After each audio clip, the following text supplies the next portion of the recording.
হাসিনার শাসনামলে ধ্বংস করা হয়েছে রাষ্ট্রীয় প্রতিষ্ঠান, সব সংস্কার করেই নির্বাচন, বললেন প্রধান উপদেষ্টা। হাসিনা জয় টিউলিপ মিলে লুটপাট, রূপপুর পরমাণু প্রকল্প থেকে ৬০,০০০ কোটি টাকা আত্মসাৎ।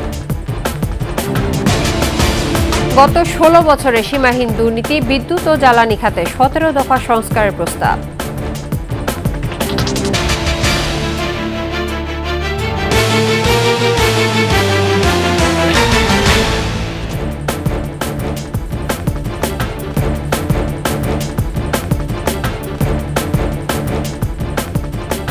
শুনছিলেন ফার্স্ট সিকিউরিটি ইসলামী ব্যাংক পিএলসি সংবাদ শিরোনাম। আমন্ত্রণ ২১ সংবাদে আপনাদের সঙ্গে থাকছে ইসরাত জাহান।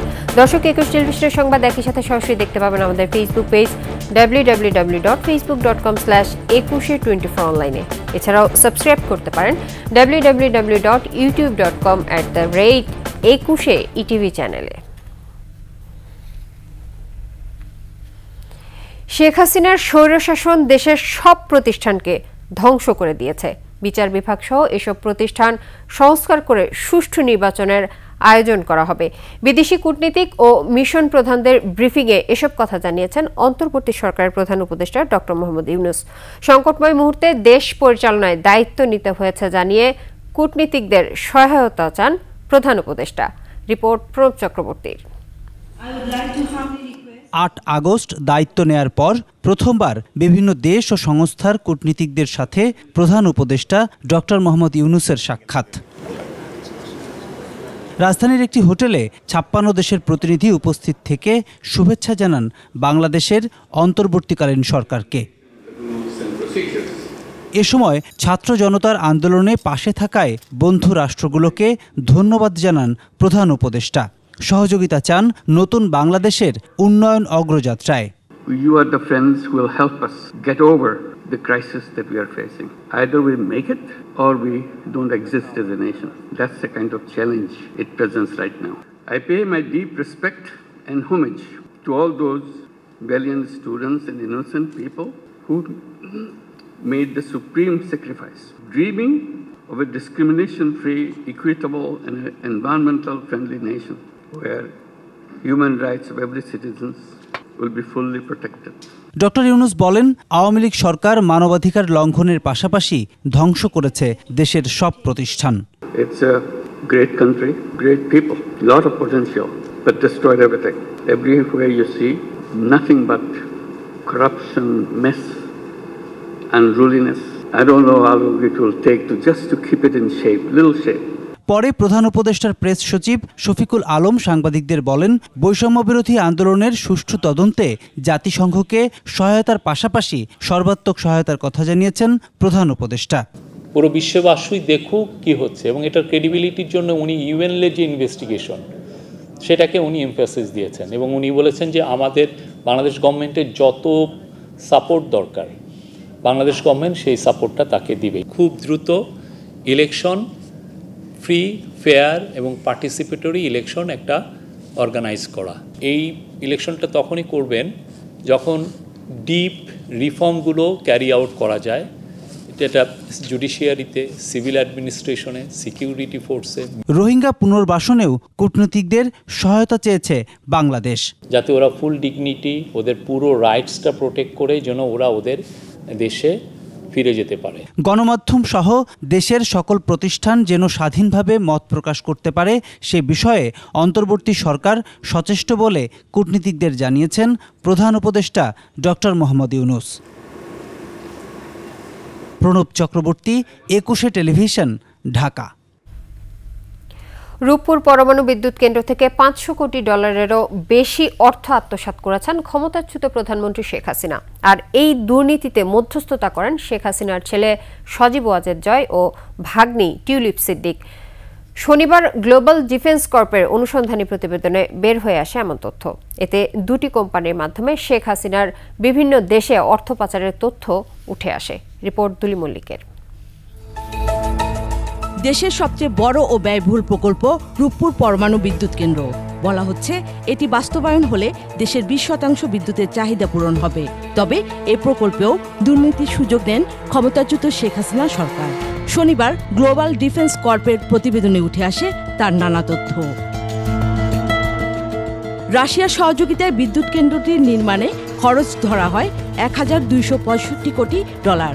গ্লোবাল ডিফেন্স কর্পের প্রতিবেদনে বলা হয় প্রয়োজনের তুলনায় অনেক বেশি ছিল বাজেট। এ বাজেট থেকে ৫০০ কোটি ডলার মালয়েশিয়ার একটি ব্যাংকের মাধ্যমে আত্মসাৎ করেন শেখ হাসিনা। প্রকল্প বাস্তবায়নকারী সংস্থা রোসাটমের সহযোগিতায় এই দুর্নীতিতে মধ্যস্থতা করেন শেখ হাসিনার ছেলে সজীব ওয়াজেদ জয় ও ভাগ্নি Tulip Siddiq. Global defence corp বলছে মধ্যস্থতার বিনিময়ে পাচার করা অর্থের ৩০% পান টিউলিপ, শেখ রেহানা ও পরিবারের কয়েকজন সদস্য। অভিযোগ রয়েছে পোচ্ছায়া লিমিটেড ও জুমানা ইনভেস্টমেন্ট নামে দুটি কোম্পানি চালু করেন টিউলিপ, তার মা শেখ রেহানা ও চাচা তৎকালীন প্রধানমন্ত্রীর প্রতিরক্ষা উপদেষ্টা তারিক আহমেদ সিদ্দিক। ওই দুই কোম্পানির মাধ্যমেই শেখ হাসিনা যুক্তরাজ্য সহ বিশ্বের বিভিন্ন দেশে প্রায় ৯০ কোটি ডলার পাচার করেন। ২০১৩ সালে রুশ প্রেসিডেন্ট ভ্লাদিমির পুতিনের সঙ্গে শেখ হাসিনার সাক্ষাতের সময় সঙ্গী ছিলেন টিউলিপ সিদ্দিক। গ্লোবাল ডিফেন্স কর্পের দাবি, সে সময় ঢাকা মস্কোর বিলিয়ন ডলারের অস্ত্র চুক্তির মধ্যস্থতাও করেন তিনি। দুলি মল্লিক, ২১ টেলিভিশন। দ্রুত বিদ্যুৎ ক্রয়ে দায়মুক্তি আইন বাতিল সহ জ্বালানি ও বিদ্যুৎ খাতের জন্য ১৭ দফা সংস্কার প্রস্তাব দিয়েছে সিপিডি। এর জন্য সরকারকে স্বল্প, মধ্য ও দীর্ঘমেয়াদী কর্মপরিকল্পনা হাতে নেওয়ারও পরামর্শ দিয়েছে বেসরকারি এই গবেষণা প্রতিষ্ঠান। রোববার বিদ্যুৎ ও জ্বালানি খাতের সংস্কার নিয়ে সংবাদ সম্মেলনের আয়োজন করে সিপিডি। মেহেদী হাসানের রিপোর্ট।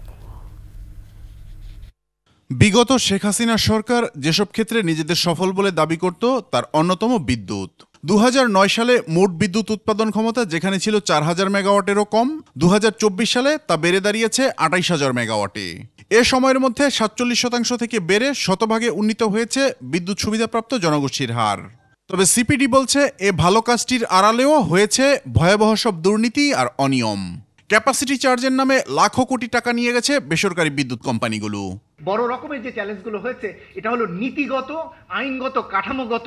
দায়মুক্তি আইনের আওতায় করা সব চুক্তিতে অস্বাভাবিক দামে কেনা হয়েছে বিদ্যুৎ। ফলে ইউনিট প্রতি বিদ্যুতের উৎপাদন খরচ কয়েক গুণ বেড়ে ১১ টাকা ৩ পয়সায় উন্নীত হয়েছে। কিন্তু সরকার বিদ্যুৎ বিক্রি করছে ইউনিট প্রতি ৮ টাকা ৯৫ পয়সায়। ফলে বিপুল পরিমাণে ভর্তুকির বোঝা চেপেছে সরকারের ঘাড়ে। সিপিডির মতে নো ইলেকট্রিসিটি নো পে এবং ভাড়াভিত্তিক বিদ্যুৎ কেন্দ্রগুলোর মেয়াদ আর না বাড়ানোর নীতি গ্রহণ করলেই বিদ্যুতের দাম না বাড়িয়েও ভর্তুকির চাপ থেকে মুক্ত হওয়া সম্ভব। আমরা মনে করি যে rental, quick rental power plant এবং এক্সপেন্সিভ যে সমস্ত জ্বালানি ব্যবহৃত যে সমস্ত পাওয়ার প্ল্যান্ট রয়েছে এবং একই সাথে যেগুলো কিনা লো ইফিসিয়েন্সিতে যে পাওয়ার প্ল্যান্টগুলো চলছে, এগুলোর দ্রুততর সময়ে অবসান দরকার। একই সাথে আমরা মনে করি যে নো ইলেকট্রিসিটি নো পে এতে যদি যাওয়া যায় তাহলে সরকারের যে সাবসিডি দেওয়া, ভর্তুকি দেওয়া, যেটা এবছর প্রায় ৪০,০০০ কোটি টাকার মতো প্রাক্কলন করে রাখা আছে, এটি দেবারও আসলে মতো চাপ তার উপরে পড়বে না। পাশাপাশি কুখ্যাত দায়মুক্তি আইন বাতিল, এনার্জি রেগুলেটরি কমিশনকে স্বাধীন ও শক্তিশালীকরণ সহ ১৭টি সংস্কার প্রস্তাব তুলে ধরে সিপিডি। কুইক এনহ্যান্সমেন্ট অ্যাক্টটি অ্যাবলিশমেন্ট, এটি দ্রুততর সময়ে করা, মুজিব ক্লাইমেট প্রসপারিটি প্ল্যানটিকে অব্যাহত রাখা, বিআরসি অ্যাক্টের অ্যামেন্ডমেন্টের উদ্যোগ শুরু করা, আইপিএমপি রিভিশনের উদ্যোগ শুরু করা, কম্পিটিটিভ বিডিং শুরু করার জন্য পিপিএ এবং পিপিআর এর প্রক্রিয়া শুরু করা, স্টেক হোল্ডার কনসালটেশন বাড়ানো, একই সাথে রিনিউয়েবল এনার্জির দেশে কোথায় কত ধরনের কি সুযোগ রয়েছে এগুলোর ফিজিবিলিটি স্টাডি করা, এই অ্যাসেসমেন্ট রিপোর্টগুলো উন্মুক্ত করা, স্যাটেলাইট ম্যাপিং করা। এছাড়া জ্বালানি ও বিদ্যুৎ খাতের আগামীর পরিকল্পনা নবায়নযোগ্য জ্বালানি নির্ভর করারও পরামর্শ দিয়েছে বেসরকারি এই গবেষণা প্রতিষ্ঠান। সরকারের আগামী দিনের কার্যক্রমকে ৩টি ফেজে ভাগ করেছি। মেহেদী হাসান, ২১ টেলিভিশন, ঢাকা। জনগণের প্রত্যাশা ও আকাঙ্ক্ষাকে গুরুত্ব দিয়ে নির্বাহী আদেশে বিদ্যুৎ ও গ্যাসের দাম এখনই বাড়ছে না বলে জানালেন বিদ্যুৎ, জ্বালানি এবং খনিজ সম্পদ মন্ত্রণালয়ের উপদেষ্টা ফয়জুল কবির খান। রোববার সচিবালয়ে বিদ্যুৎ ও জ্বালানি বিভাগের কর্মকর্তাদের সঙ্গে প্রথম বৈঠক শেষে সাংবাদিকদের ব্রিফ করেন উপদেষ্টা। জানান, বিতর্কিত বিদ্যুৎ ও জ্বালানি দ্রুত সরবরাহ বিশেষ আইনের অধীন চলমান সব কার্যক্রম আপাতত স্থগিত করা হলেও দায়মুক্তি বিধান আইনে চুক্তিগুলো বহাল থাকবে। প্রয়োজন হলে দাম সমন্বয় করা হতে পারে, তবে তা এনার্জি রেগুলেটরি কমিশনের মাধ্যমে শুনানি করে নির্ধারণ করা হবে বলে জানান। ২০১০ সালের আইনের অধীনে এখন বর্তমানে যেসব জিনিস প্রক্রিয়াধীন হচ্ছে সেটা আপাতত মুক্তি থাকবে। পরিষ্কার। কিন্তু আগে যেগুলো হয়ে গেছে চুক্তি যেগুলো আছে সেগুলো আপাতত থাকবে এবং এটা আমরা একটা রিভিউ করব এবং এটা আমরা রিভিউ করে এটার ব্যাপারে একটা একটা যেটা সিদ্ধান্ত হবে। যদি কোনো কিছু মূল্যবৃদ্ধি আপাতত করতে হয় তাহলে ওই যে বিআরসির যে বিধান আছে সেই বিধান অনুযায়ী ওই যে স্টেক হোল্ডার্স কনসালটেশন মানে সবার থেকে জেনে শুনে করতে হবে। নিচে সংবাদ বিরতি, যখন ফিরছি তখন অন্যান্য সংবাদের সঙ্গে আরো থাকবে। কলকাতায় বিক্ষোভ দমনে 144 ধারা জারি, মামলা পুলিশ থেকে সিবিআই।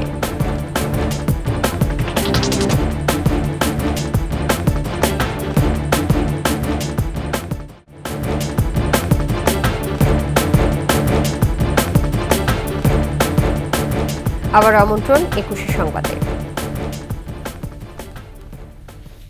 আন্তর্জাতিক সংবাদ।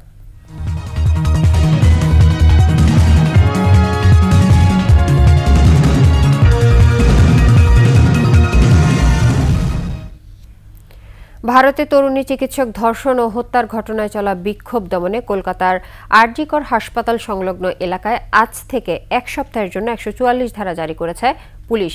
এদিকে মামলাটি পুলিশ থেকে সিবিআই এর কাছে হস্তান্তর করেছে হাইকোর্ট। হত্যাকাণ্ড নিয়ে বিভ্রান্তি ছড়ানোর অভিযোগের মধ্যে থানায় একে একে তলব করা হচ্ছে হাসপাতালটির চিকিৎসক আর রাজনৈতিক ব্যক্তিদের। এদিকে নারীদের নিরাপত্তা দিতে না পারায় অভিযোগ তুলে পশ্চিমবঙ্গের মুখ্যমন্ত্রী মমতা ব্যানার্জিকে পদত্যাগ করার দাবি জানিয়ে মিছিল করেছে বিজেপি। এবার খেলার সংবাদ।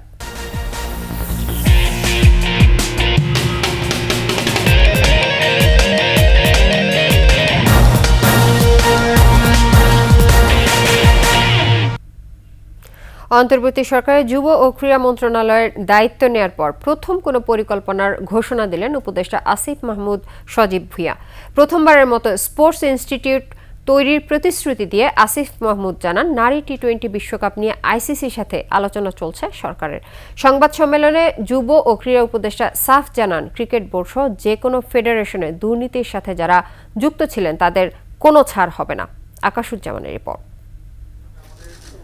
ক্রীড়াবিদদের পেশাগত সফলতার ক্ষেত্রে শারীরিক, কৌশলগত ও মানসিক সক্ষমতার সর্বোচ্চ অর্জন ও বাস্তবায়নে যুগান্তকারী পদক্ষেপ নিয়েছে যুব ও ক্রীড়া মন্ত্রণালয়। দায়িত্ব নেওয়ার পর উপদেষ্টা আসিফ মাহমুদ সজীব ভুঁইয়ার প্রথম পরিকল্পনা দেশের মাটিতে হবে প্রথম স্পোর্টস ইনস্টিটিউট। তারা নির্ধারিত করবে এবং বিস্তারিত একটা রিপোর্ট ক্রীড়াঙ্গনে এই ইনস্টিটিউট কিভাবে সফলতা বয়ে আনবে এবং এটির কার্যকারিতা কেমন হতে পারে সেটিরও ব্যাখ্যা দিয়েছেন যুব ক্রীড়া উপদেষ্টা। পিক পারফরমেন্সের জায়গায় আমাদের একটা দুর্বলতা রয়েছে, তার জন্য আমাদের স্পেসিফিক কোনো প্রতিষ্ঠান নেই, যে কারণে আমরা আন্তর্জাতিক পর্যায়ে যখন আমাদের অ্যাথলেটরা যান সেখানে আমরা অভিষ্ট লক্ষ্যে পৌঁছাতে পারি না, সেই জায়গায় ব্যর্থ হই। পিক পারফরমেন্সের জন্য প্রশিক্ষণ দেওয়ার জন্যই স্পোর্টস ইনস্টিটিউট প্রকল্প নেওয়া হয়েছে এবং একই সাথে ক্রীড়াক্ষেত্রে বিকল্প কর্মসংস্থান, যেটা একটা আমাদের দেখা যায় আউটসোর্স করতে হয়, স্পোর্টস মার্কেটিং থেকে শুরু করে অনেকগুলো বিষয়, সেগুলোর জন্য প্রশিক্ষণ দেওয়ার জন্য এই স্পোর্টস ইনস্টিটিউট কাজ করবে। উঠে আসে নারী টি-20 বিশ্বকাপ আয়োজন প্রসঙ্গ। আসিফ মাহমুদ সজীব ভুঁইয়া বলেন, এমন সংকটাপন্ন অবস্থায় যে দলগুলো আসবে তাদের নিরাপত্তা নিশ্চিত করাই বড় দায়িত্ব। সে লক্ষ্যে কাজ করে যাচ্ছে অন্তর্বর্তী সরকার। তো এই সবকিছু বিবেচনায় এটা তো শুধুমাত্র স্পোর্টস মিনিস্ট্রির মধ্যে আর নেই, এটা স্টেট ম্যাটার। তো সবার সাথে আলোচনার ভিত্তিতে এই বিষয়ে আমরা একটা সিদ্ধান্ত নিব। আইসিসির সাথে আমাদের কমিউনিকেশন চলমান আছে, প্রক্রিয়াধীন আছে, দ্রুতই আপনাদেরকে এই বিষয়ে একটা সিদ্ধান্ত আমরা জানাতে পারবো আশা করি। বিসিবি সভাপতি নাজমুল হাসান পাপনের পদত্যাগের নিশ্চয়তা এখনও পাননি বলে দাবি করেছেন ক্রীড়া উপদেষ্টা আসিফ মাহমুদ সজীব ভুঁইয়া। তবে ক্রীড়া সংস্থাগুলোর প্রধানদের আসনে দ্রুতই পরিবর্তনের আশ্বাস দিয়েছেন উপদেষ্টা। যে গঠনতন্ত্র আছে আমাদের প্রত্যেকটি ফেডারেশনের, সেই গঠনতন্ত্রগুলোও যাতে ডেমোক্রেটিক হয় এবং সেখানেও যাতে একনায়কতন্ত্র চর্চা করার সুযোগ না থাকে, সেভাবে সেগুলোকেও পুনর্গঠন করার আমাদের পরিকল্পনা আছে। আকাশুজ্জামান, 21 টেলিভিশন। আর এর সাথে শেষ করছি 21 সংবাদ। তবে যাবার আগে first security Islamic bank PLC সংবাদ শিরোনামগুলো আরও একবার। হাসিনার শাসনামলে ধ্বংস করা হয়েছে রাষ্ট্রীয় প্রতিষ্ঠান, সব সংস্কার করেই নির্বাচন, বললেন প্রধান উপদেষ্টা। হাসিনা জয় টিউলিপ মিলে লুটপাট, রূপপুর পরমাণু প্রকল্প থেকে 60,000 কোটি টাকা আত্মসাৎ। এবং গত 16 বছরে সীমাহীন দুর্নীতি বিদ্যুৎ ও জ্বালানি খাতে 17 দফা সংস্কারের প্রস্তাব।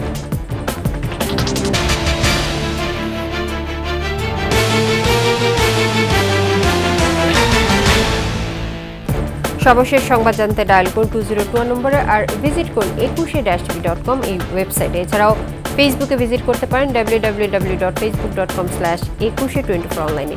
এতক্ষণ সঙ্গে থাকার জন্য ধন্যবাদ। পরবর্তী সংবাদ দেখার আমন্ত্রণ রইল। 21-এর সাথেই থাকুন। এছাড়াও সাবস্ক্রাইব করতে পারেন www.youtube.com/21etv চ্যানেলে।